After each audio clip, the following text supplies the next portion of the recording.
So like I was saying, Donald Trump is in danger of leaving a legacy for America that will stink longer than the Vietnam War.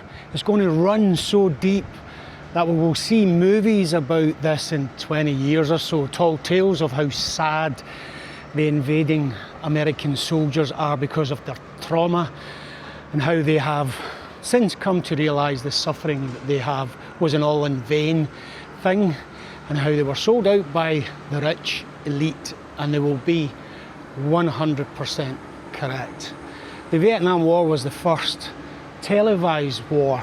This next conflict will be the first social media information war that will have many of the population in the US and wider absolutely wide-eyed and bushy-tailed about the travesty of war and also the real truth behind the war. But they will not be able to do a thing because the machine, the propaganda machine, is too rich and powerful. Looking back at the presidencies, the Bush presidency was, both of them were warmongering disasters designed to shift the money to the rich and the pain to the poor.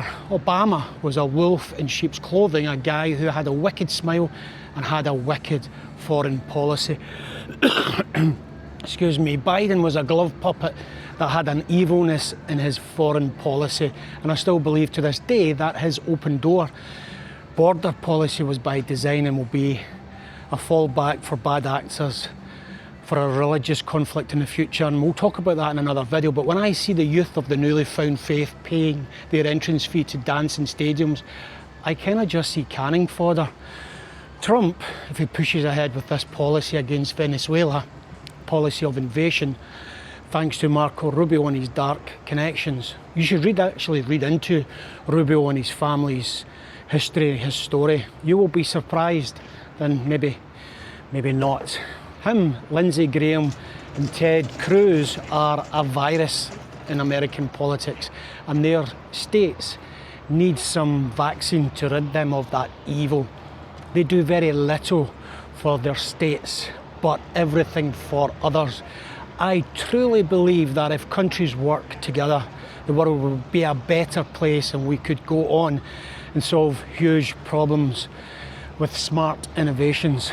And all these guys, though, believe nothing but war. Funny enough, they will avoid the front lines like most politicians do, nice and safe, while out our sons and daughters risk everything.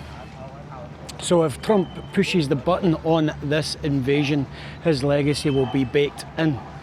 Trump has done, I suppose, one or two good things, but for every one he has done, there's 100 others that I just shake my head and say, God help us.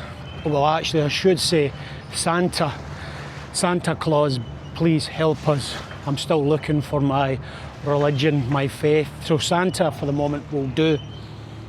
Trump is the kind of guy that you would hate as a boss or even as a colleague. You would avoid him and his bragging and his loud, abusive nature, his behaviours. In fact, if he was to be in your workplace, I am sure he would be on his last legs with the Human Resource Department, and you would be required to give evidence so that he would be kicked out the door or right onto the curb.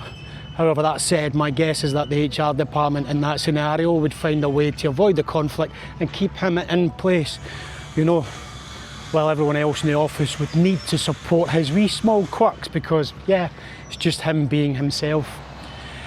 Anyway, Trump given the go-ahead to invade Venezuela because of drugs pouring into the USA. I mean, who are they kidding? There is a massive amount of evidence to discredit this, the idea that it's about drugs, and yet the media is pumping it. America's Navy right now are just blowing up ships in the sea, no questions asked, because, you know, they are delivering drugs to America, even though the shoreline is 5,000 miles away or something. At least Obama hid his barbaric acts. If you want to solve the drug problem, in my opinion, the drug problem in America, just look at Spain.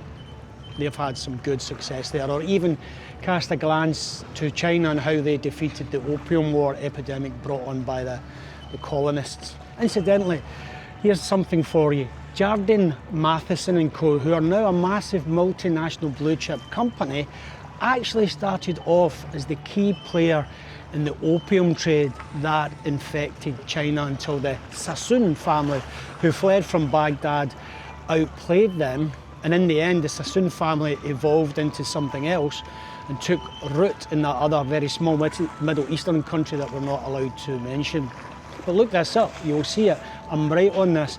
That company, not Sassoon, the other one, is now a big, massive, successful company. And I always think if there's ever a debt to be paid for past evils, then maybe we should start there. Anyway, back on topic. The invasion of Venezuela is not about drugs, it's about energy. Energy for the future, energy to power the artificial intelligence revolution. And I'm sure there are many men in dark suits sponsoring all of this on behalf of other interested parties. And this is the crazy thing about the need for that energy, to steal the energy for others, whether it be Greenland or Venezuela. Yep, think about it. The actual desire for more and more energy is to fund the future. But in China, they have the same desire. Yes, it's a kind of AI war, but they've got the same desire to drive the future and utilise the new technology of artificial intelligence. But they are building alternative energy sources and looking at how they can reduce the energy requirements to power this future revolution. And in fact, at the moment, they have the AI models that are open source, working better than the Western competition and running on 1/10 of the energy. Airbnb, for an example, is a massive American company, but actually they're working on Chinese AI infrastructure, which is cheaper, faster, and open source, so it's more flexible. I've never actually understood the phrase of who will win the AI war.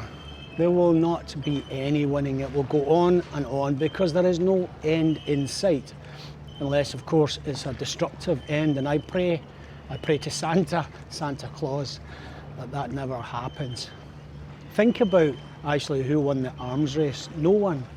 There is a stalemate, so to speak, well, in nuclear weapons, but in the actual arms race, it's never ending wars, because there is money in it. People make a lot of money, companies make a lot of money, thanks to government sponsors.